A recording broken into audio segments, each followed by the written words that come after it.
सफलता academy channel में आपका स्वागत है। आज की ये चर्चा बहुत ही खास होने वाली है। बिल्कुल।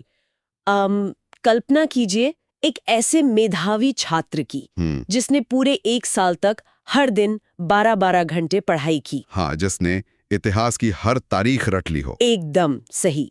ज्यामिति के सारे जटिल फॉर्मूले भी समझ लिए और लिखित परीक्षा में टॉप 1% में अपनी जगह भी बना ली। बिल्कुल। लेकिन फिर वो अंतिम चयन से बाहर हो जाता है। और ऐसा क्यों होता है? क्योंकि वो 15 मिनट के एक साधारण टाइपिंग टेस्ट में अपनी उंगलियों का सही तालमेल ही नहीं बिठा पाया। अरे ये तो बहुत ही आम बात है आजकल। या फिर मतलब उस उम्मीदवार के बारे में सोचिए जिसने अपना पूरा साल सिर्फ गणित के कठिन सवालों को हल करने में लगा दिया, ये सोचकर कि गणित ही राजा है। और परीक्षा के दिन पता चला कि अंतिम मेरिट में सबसे ज्यादा वेटेज तो अंग्रेजी का है। बिल्कुल।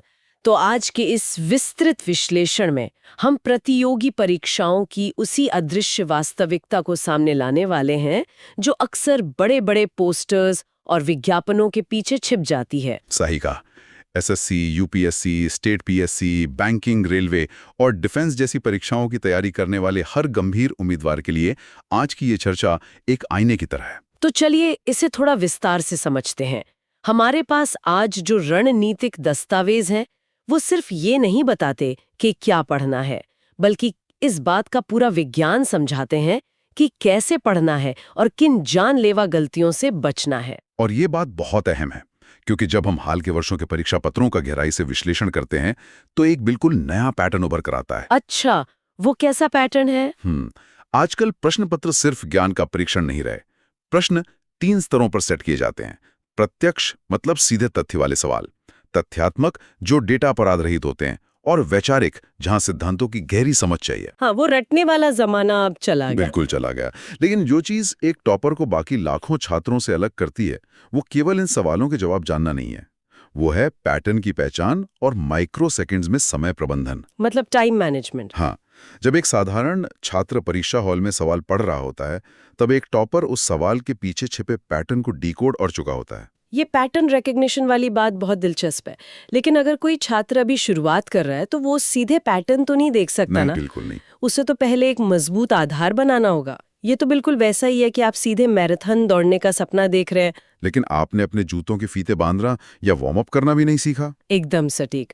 अगर हम इस दस्तावेज के पहले हिस्से पर गौर करें तो ये मूल गणना यानी बेसिक कैलकुलेशन की गति पर बहुत भारी जोर देता है। और इसके पीछे एक पूरा कॉग्निटिव साइंस काम कर रहा है। रणनीति स्पष्ट कहती है कि 25 तक के पहाड़े 30 तक के वर्ग और घन उंगलियों पर रटे होने चाहिए, मतलब एकदम जुबान पर होने चाहिए। हाँ, इसके अलावा 15 तक के भिन्न यानी फ्रैक्शंस और उनके समतुल्य प्रतिशत भी कंठस्थ होने चाहिए। उदाहरण के लिए अगर परीक्षा में किसी प्रश्न में 1/7 लिखा है तो उम्मीदवार का दिमाग उसे देखकर 14.28% के रूप में तुरंत प्रोसेस करे। बिल्कुल, ये सिर्फ रटने की बात नहीं है, इसे कॉग्निटिव लोड को कम करना कहते हैं। मैं यहीं पे थोड़ा रुकना चाहूंगी। बहुत से लोग, खासकर जो गणित के बहुत जानकार माने जाते हैं, वे कह सकते हैं कि ये तो रट्टा मारना हुआ। हाँ, ये सवाल अक्सर उठता है। तो क्या प्रतियोगी परीक्षाओं का उद्देश्य वैचारिक बुद्धिमत्ता मापना नहीं है? एक छात्र अपने दिमाग को एक कैलकुलेटर में क्यों बदले? ये एक बहुत ही आम और खतरनाक गलतफहमी है। देखिए, परीक्षा में दिमाग की ऊर्जा सीमित होती है। हाँ, थकावट भी तो होती है। बिल्कुल। जब एक छात्र 30 तक के वर्ग या घन को कैलकुलेट करने में अपने 20 सेकंड बर्बाद करता है तो वो केवल समय नहीं गंवा रहा है, वो अपनी मानसिक ऊर्जा भी खर्च कर रहा है। अच्छा, तो वो मुख्य सवाल के लिए थक जाता है। सही पकड़ा आपने। जब ये मूल गणनाएं अवचेतन मन में फीड हो जाती हैं तो मुख्य वैचारिक प्रश्न को हल करने के लिए दिमाग पूरी तरह से खाली और तरोताजा रहता है। इसीलिए दैनिक मानसिक गणित का अभ्यास अनिवार्य बताया गया है। तो ये दिमाग की रैम को खाली रखने की तकनीक है ताकि भारी सॉफ्टवेयर आसानी से चल सके। बेहतरीन। हाँ, ये एक एथलीट के रिफ्लेक्स एक्शन जैसा है। अब जब ये मानसिक नींव तैयार हो गई तो बात आती है हथियारों की, यानी किताबों की। बाजार में तो हर दिन एक नई किताब आती है जो सफलता की गारंटी देने का दावा करती है। और यही भटकाव असफलता का सबसे बड़ा कारण है। लेकिन ये दस्तावेज एक बहुत ही चुनिंदा और सीमित पुस्तक सूची की वकालत करता है ना? बिल्कुल। क्वांटिटेटिव एप्टीट्यूड के लिए रणनीति बहुत स्पष्ट है। अगर बुनियादी अवधारणाओं को समझना है तो अरुण शर्मा की किताब बेहतरीन है। क्योंकि वो विषय की जड़ तक ले जाती है। लेकिन सिर्फ कॉन्सेप्ट से काम तो नहीं चलेगा, परीक्षा में तो स्पीड भी चाहिए। एकदम सही। उसके लिए राकेश यादव 7300 प्लस जैसी विस्तृत अभ्यास वाली किताब की जरूरत है और रीजनिंग के लिए किरण पब्लिकेशन की सिफारिश की गई है। रीजनिंग के बारे में एक बात जो मुझे हमेशा हैरान करती है वो ये है कि ये कोई पारंपरिक विषय तो है नहीं जो स्कूलों में पढ़ाया जाता हो। हाँ, स्कूल में इसका कोई पीरियड नहीं होता। फिर इसकी तैयारी कैसे होती है? रीजनिंग पूरी तरह से आपके मस्तिष्क को नए पैटर्न पहचानने के लिए प्रशिक्षित करने के बारे में है। किरण जैसी किताबों में पिछले वर्षों के इतने विविध पैटर्न होते हैं कि जब कोई उम्मीदवार उन्हें बार बार हल करता है तो उसका दिमाग एक ही समस्या को 4 अलग-अलग कोणों से देखना सीख जाता है। बिल्कुल सही कहा।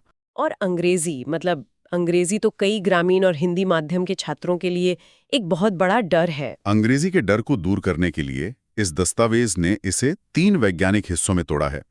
पहला, व्याकरण का ढांचा समझने के लिए प्लिंथ टू पैरामाउंट, जो कि रूल्स के लिए अच्छी है। हाँ। दूसरा, उन नियमों को लागू करने के लिए एसपी बख्शी से अभ्यास। और तीसरा, सबसे महत्वपूर्ण हिस्सा, शब्दावली के लिए Norman Lewis. Word Power Made Easy वाली? बिल्कुल। ये किताब केवल शब्दों को रटवाती नहीं है, बल्कि रूट वर्ड्स यानी शब्दों की उत्पत्ति सिखाती है। अगर कोई प्रतिदिन 20 शब्द भी इस विधि से तैयार करे, तो वो अनजान शब्दों का अर्थ भी परीक्षा में आसानी से अनुमान लगा सकता है। ये तो बहुत ही प्रैक्टिकल अप्रोच है। और जनरल अवेयरनेस यानी जीके के लिए क्या करें? उसके लिए लूसेंट जीके वो अचूक अस्त्र है जो 70 से 80% स्टैटिक हिस्से को कवर कर लेता है। साथ ही इन सभी के ऊपर पिछले वर्षों के प्रश्न पत्रों का अभ्यास बहुत जरूरी है। PYQ तो मतलब वो गोंद है जो इस पूरी तैयारी को जोड़कर रखता है। बिल्कुल। जीके की बात निकली है तो मुझे लगता है कि ये सबसे बड़ा जाल है।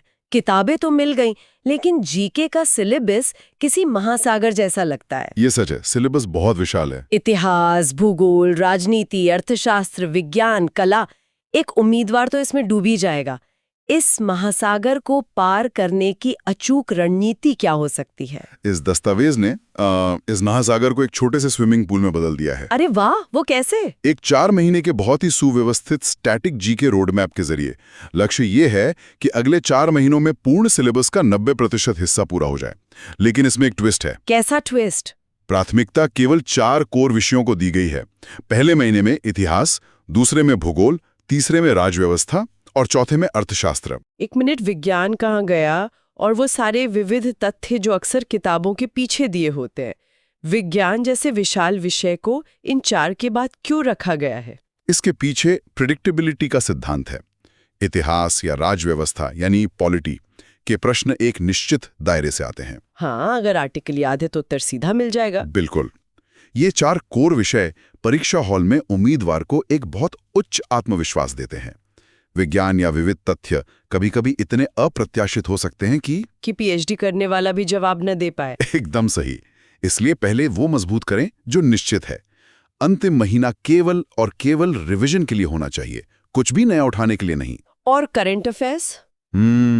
एक बहुत आम धारणा है कि हर सुबह उठकर 2 घंटे प्रतिष्ठित न्यूज़पेपर पढ़ने चाहिए और उनके लंबे लंबे नोट्स बनाने चाहिए। क्या ये सही तरीका है? ये शायद सबसे बड़ी गलती है जो ऑब्जेक्टिव परीक्षाओं की तैयारी करने वाले करते हैं। सच में? हाँ।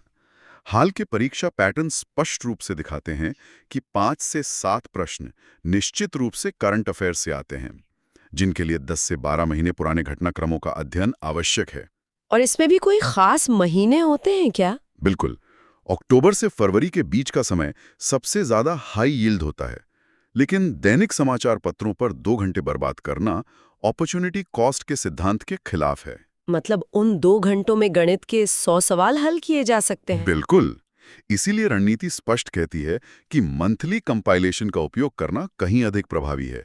विशेषज्ञ पहले ही आपके लिए महत्वपूर्ण खबरें छांट चुके हैं, तो फिर खुद से वही काम दोबारा क्यों करना? ये एक बहुत बड़ा प्रतिमान बदलाव है, पैराडाइम शिफ्ट जिसे कहते हैं। अब जब हमें यह स्पष्ट हो गया है कि क्या और कैसे पढ़ना है, तो यह समझना भी जरूरी है कि लक्ष्य कितना बड़ा है। कट ऑफ का गणित समझना बहुत जरूरी है। हाँ, टियर 1 परीक्षा की बात करें तो ये अब क्वालिफाइंग प्रकृति की हो गई है। इसका मतलब है इसके नंबर अंतिम चयन में नहीं जुड़ेंगे। पिछले अनरिजर्व्ड कट ऑफ 136 अंक के आसपास था, तो एक उम्मीदवार को कितने अंकों का सुरक्षित लक्ष्य लेकर चलना चाहिए? 136 अंक का कट ऑफ देखकर 140 का लक्ष्य रखना आत्महत्या के समान है। तो सुरक्षित स्कोर क्या होगा? सुरक्षित रहने के लिए एक अचूक 150 प्लस स्कोर का फॉर्मूला अपनाना चाहिए और इसका गणित बहुत स्पष्ट है। गणित में 45 अंक, रीजनिंग में 45 अंक, अंग्रेजी में 40 अंक और जीके में मात्र 20 अंक। जीके में सिर्फ 20 अंक? ये तो बहुत कम है, खासकर जब हम अभी जीके के लिए 4 महीने के इतने विस्तृत रोडमैप की बात कर रहे थे। यही तो इस रणनीति की सुंदरता है। ये फॉर्मूला वर्स्ट केस सिनेरियो यानी सबसे खराब स्थिति को ध्यान में रखकर बनाया गया है। अच्छा, क्योंकि जीके में कुछ भी पूछा जा सकता है। हाँ, जीके एक ऐसा विषय है जहां पेपर सेट करने वाला चाहे तो किसी को भी फंसा सकता है। इसलिए जीके को बोनस माना गया है, बैसाखी नहीं। मतलब अगर जीके में अंक कम भी रह जाए तो गणित, रीजनिंग और अंग्रेजी का ये मजबूत त्रिकोण उम्मीदवार को कट ऑफ के पार खींच लेगा। बिल्कुल सही समझे आप। लेकिन मैं सोच रही थी, क्या ये 150 प्लस स्कोर का फॉर्मूला और पढ़ने का तरीका हर एक छात्र पर एक समान रूप से लागू होता है? नहीं, सबकी स्थिति अलग होती है। हाँ, क्योंकि कोई छात्र पहली बार तैयारी कर रहा होगा और कोई पिछले 2 साल से संघर्ष कर रहा होगा। अगर मैं इसे कार की मरम्मत से जोड़कर देखूं, तो जो रिपीटर्स हैं उनका इंजन तो बना हुआ है, उन्हें बस खराब पुर्जे ठीक करने हैं। बहुत उम्दा उदाहरण है। और शुरुआती छात्रों को तो पूरी कार खरोच से बनानी है। बिल्कुल। क्या उनके रास्ते अलग नहीं होने चाहिए? ये अध्ययन के तरीके यानी लर्निंग मेथडोलॉजी का मूल आधार है। शुरुआती छात्रों को विस्तृत कोर्सेज का ही चुनाव करना चाहिए। मतलब बेसिक्स पर ध्यान देना चाहिए। हाँ, उनका 100% ध्यान बेसिक्स और फाउंडेशन निर्माण पर होना चाहिए। कोई शॉर्टकट नहीं, लेकिन रिपीटर्स के लिए पूरी किताब दोबारा पढ़ना समय की बर्बादी है। तो रिपीटर्स को क्या करना चाहिए? उनके लिए क्विक लर्निंग या क्रैश कोर्स की विधि है। उन्हें केवल पिछले वर्षों के प्रश्न पत्रों के माध्यम से एक डायग्नोस्टिक टेस्ट करना चाहिए। अपने कमजोर क्षेत्रों को पहचानने के लिए? बिल्कुल, और केवल उसी विशिष्ट हिस्से का रिवीजन करना चाहिए। यहाँ बात सच में बहुत दिलचस्प हो जाती है, क्योंकि ये सब तो टियर 1 की बात हुई, जो सिर्फ एक प्रवेश द्वार है। असली कुरुक्षेत्र तो टियर 2 है। हाँ, और इस दस्तावेज के अनुसार टियर 2 कुछ ऐसे चक्रव्यूह और छिपे हुए जाल लेकर आता है जिन्हें नजरअंदाज करना सीधा करियर खत्म कर सकता है। एकदम सही। टियर 2 का 390 अंकों का मेरिट सिस्टम ही तय करता है कि नौकरी मिलेगी या नहीं। इसका सिलेबस थोड़ा जटिल लगता है। देखिए, पेपर 1 सभी के लिए अनिवार्य है। सेक्शन 1 में मैथ्स और रीजनिंग है, सेक्शन 2 में अंग्रेजी और जीए है, और सेक्शन 3 में कंप्यूटर और डेटा एंट्री स्पीड टेस्ट यानी डेस्ट है। और इसमें नेगेटिव मार्किंग भी तो भारी है। हाँ, हर गलत उत्तर पर 1 अंक की भारी नेगेटिव मार्किंग है। लेकिन यहाँ जो सबसे ज्यादा चौंकाने वाला आंकड़ा है वो है विषयवार वेटेज का। वही मैं देख रही हूँ। कोचिंग जगत का सबसे बड़ा मिथक है कि गणित ही सर्वस्व है, लेकिन टियर 2 का वेटेज डिस्ट्रीब्यूशन तो कुछ और ही कहानी बयां कर रहा है। ये धारणा पूरी तरह से उल्टी पड़ जाती है। अंतिम मेरिट में सबसे ज्यादा वेटेज अंग्रेजी का है, पूरे 35%। 35%? ये तो बहुत बड़ा हिस्सा है। बिल्कुल।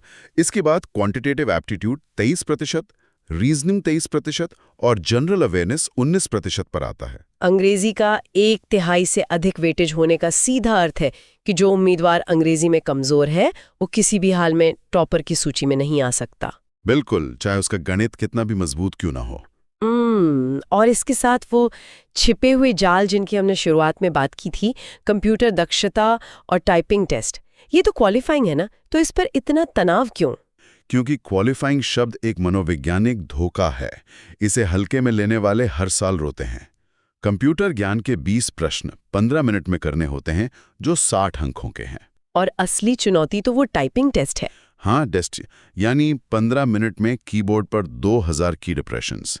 ये सुनने में आसान लग सकता है, लेकिन परीक्षा हॉल के दबाव में एक खड़खड़ाते हुए कीबोर्ड पर, जहां त्रुटि सीमा सख्ती से 5% से कम होनी चाहिए। बिल्कुल, ये बहुतों के हाथ कंपा देता है। अगर एक उम्मीदवार ने गणित और अंग्रेजी में 100% अंक भी ले लिए, लेकिन टाइपिंग में 6% गलतियां कर दी, तो उसकी पूरी की पूरी 390 अंकों की मेहनत शून्य हो जाती है। उसका चयन वहीं रुक जाता है। एकदम सही। ये तो वाकई डराने वाला है।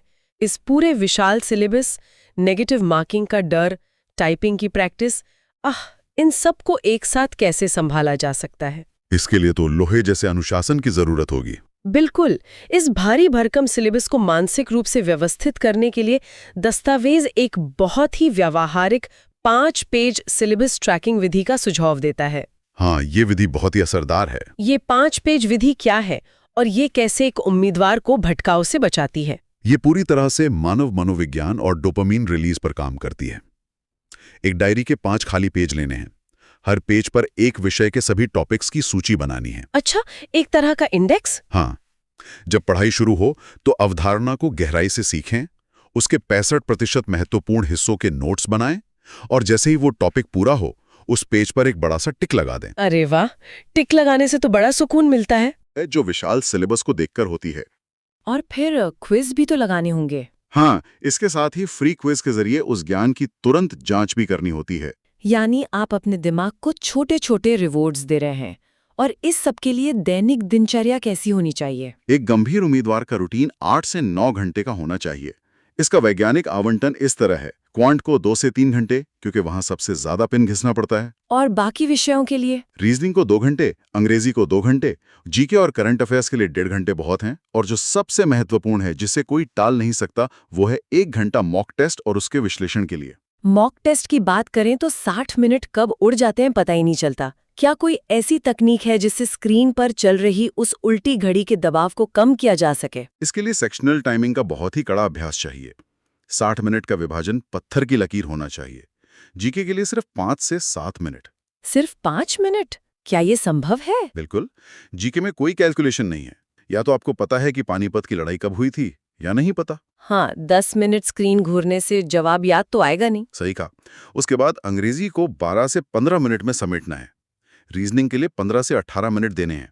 और इस तरह सबसे ज्यादा समय, लगभग 20 से 22 मिनट, क्वांट के लिए बचा कर रखना है। ये टाइम मैनेजमेंट तो बहुत क्रिटिकल है। और इसके साथ ही 2 पास रणनीति अपनानी चाहिए। ये 2 पास रणनीति मुझे किसी मिलिट्री ऑपरेशन जैसी लग रही है। यह है भी वैसी। पहले प्रयास यानी फर्स्ट पास में केवल उन आसान प्रश्नों पर हमला करना है जो 20-30 सेकंड में हल हो जाते हैं। और जो कठिन लगे? जो प्रश्न लेंदी हों, उन्हें तुरंत बिना किसी ईगो के छोड़ देना चाहिए। किसी भी सवाल पर 30 से 45 सेकंड से ज्यादा रुकना अपराध है। तो क्या उन्हें बाद में करेंगे? हाँ, फिर दूसरे प्रयास में बचे हुए समय में उन छोड़े गए प्रश्नों पर वापस आना चाहिए। इससे यह सुनिश्चित होता है कि कोई भी आसान सवाल अंत में समय की कमी के कारण छूट ना जाए। लेकिन एक समस्या मैंने अक्सर देखी है। उम्मीदवार सैकड़ों मॉक टेस्ट दे डालते हैं, लेकिन उनका स्कोर एक जगह जाकर अटक जाता है। स्कोर बढ़ता ही नहीं। वो इसलिए क्योंकि वे मॉक टेस्ट तो देते हैं, लेकिन मिस्टेक लॉग नहीं बनाते। Mistake log? हाँ, बिना अपनी गलतियों का विश्लेषण किए टेस्ट देना आईने के सामने खड़े होकर आंखें बंद कर लेने जैसा है। दस्तावेज इस बात पर बहुत जोर देता है कि हर गलत उत्तर को एक भौतिक नोटबुक में दर्ज किया जाना चाहिए। और इन्हें कैटेगराइज भी करना होता है। बिल्कुल। इन त्रुटियों को 2 भागों में बांटना चाहिए: सिली मिस्टेक्स, जो जल्दबाजी या घबराहट में हुई, और कॉन्सेप्चुअल मिस्टेक्स, जहां ज्ञान ही गलत था। भौतिक नोटबुक में क्यों? आजकल तो सब कुछ डिजिटल है, स्क्रीनशॉट लिए जा सकते हैं। क्योंकि जब हाथ से गलती को लिखा जाता है तो दिमाग के अलग न्यूरॉन सक्रिय होते हैं। ये गलती को गहराई से रजिस्टर करता है। अच्छा, मतलब लिखने से बेहतर याद रहता है। हाँ, मिस्टेक लॉग सिर्फ ये नहीं बताता कि उत्तर बी था और आपने सी लगाया। वो ये विश्लेषण करने को मजबूर करता है कि क्यों सी लगाया। जब साप्ताहिक आधार पर इस लॉग का रिवीजन होता है तो सटीकता का ग्राफ अपने आप ऊपर जाने लगता है। चलिए, अब हम इस पूरी यात्रा के सबसे तनावपूर्ण चरण में पहुंच गए हैं। परीक्षा में सिर्फ 30 दिन बचे हैं, धड़कनें तेज हैं। इस अंतिम महीने में क्या करना चाहिए और क्या बिल्कुल नहीं करना चाहिए? अंतिम 30 दिन की रणनीति केवल और केवल कंसोलिडेशन यानी समेटने पर केंद्रित होनी चाहिए। जो फैलाया है उसे इकट्ठा करना है। इस समय सबसे बड़ा नियम क्या है? सबसे कड़ा नियम है 0 नए टॉपिक। कोई दोस्त आकर कहे कि बाजार में नई पीडीएफ आई है तो उसे हाथ भी नहीं लगाना है। ये तो बहुत जरूरी है, वरना कॉन्फिडेंस गिर जाता है। बिल्कुल। इस समय प्रतिदिन एक फुल लेंथ मॉक टेस्ट देना चाहिए और पूरा फोकस स्पीड और एक्यूरेसी पर होना चाहिए।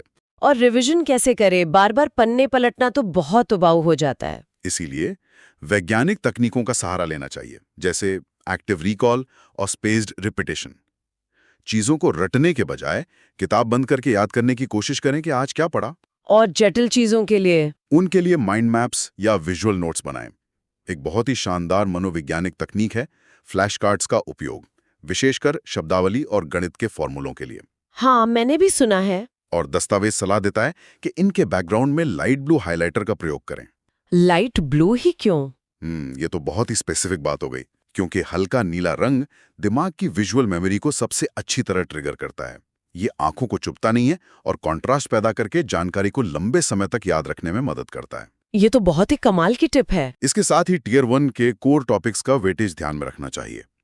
क्वांट में अलजेब्रा, ज्योमेट्री से 2-3 प्रश्न, प्रॉफिट एंड लॉस से 2-3 प्रश्न और विशेष रूप से मेंसुरेशन, जिस पर आजकल ज्यादा जोर है। और रीजनिंग में?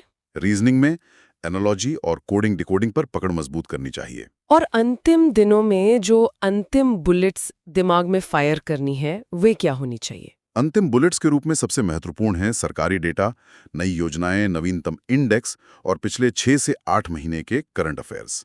टियर 2 के लिए भी कुछ खास? हाँ, टियर 2 के लिए अंग्रेजी पर विशेष ध्यान और स्टैटिक जीके में विज्ञान, इतिहास और राजव्यवस्था को पुख्ता करना। और याद रहे, इस अंतिम चरण में गति से कहीं ज्यादा महत्वपूर्ण है सटीकता, क्योंकि एक गलत जवाब आपको हजारों रैंक पीछे धकेल सकता है। एकदम सही। तो इन सब का असल मतलब क्या है? सही किताबें, सटीक टाइमिंग, मिस्टेक लॉग, मनोवैज्ञानिक ट्रिक्स। अगर हम जूम आउट करके बड़ी तस्वीर देखें तो क्या कोई सीक्रेट सॉस है? सबसे बड़ी सीक्रेट सॉस है 365 दिन की निरंतरता। सफलता वास्तव में एक मैराथन है, कोई छोटी स्प्रिंट नहीं। मतलब कंसिस्टेंसी ही राजा है। बिल्कुल। जो उम्मीदवार 1 साल तक अनुशासित रहकर सभी विषयों को समान महत्व देता है, टालमटोल से बचता है, वो उन तथाकथित होशियार छात्रों को आसानी से हरा देता है जो केवल परीक्षा से 3 महीने पहले जागते हैं। निरंतरता हमेशा प्रतिभा को हरा देती है जब प्रतिभा निरंतर काम नहीं करते। बिल्कुल सत्य वचन। इस पूरी गहन चर्चा के बाद एक बहुत ही गहरा सवाल उभर कर सामने आता है। क्या ये पूरी प्रक्रिया, ये 1 साल का कठोर अनुशासन, हर दिन 8 घंटे एक मेज पर बैठना, अपनी गलतियों को मिस्टेक लॉग में दर्ज करके खुद का सामना करना, क्या ये सब केवल एक परीक्षा पास करने के बारे में है? ये सोचने वाली बात है। ये या असल में एक व्यक्ति के चरित्र, उसके आत्म प्रबंधन और भयंकर दबाव में भी शांत और तार्किक बने रहने की क्षमता का लिटमस टेस्ट है? मुझे तो यही लगता है। जरा सोचिए, जो तकनीकें, जो समय प्रबंधन और जो लचीलापन इस तैयारी के दौरान एक इंसान अपने भीतर विकसित करता है, क्या वे आगे चलकर जीवन की किसी भी बड़ी चुनौती को पार करने का रोड मैप नहीं बन जाती? ये परीक्षा शायद सिर्फ एक बहाना है। असल में ये पूरी प्रक्रिया आपको एक बेहतर, मजबूत और अजय इंसान के रूप में ढाल रही है। इससे बेहतर निष्कर्ष और कुछ नहीं हो सकता। चैनल को लाइक और सब्सक्राइब जरूर करें और हमारे साथ अपनी तैयारी करते रहें। धन्यवाद।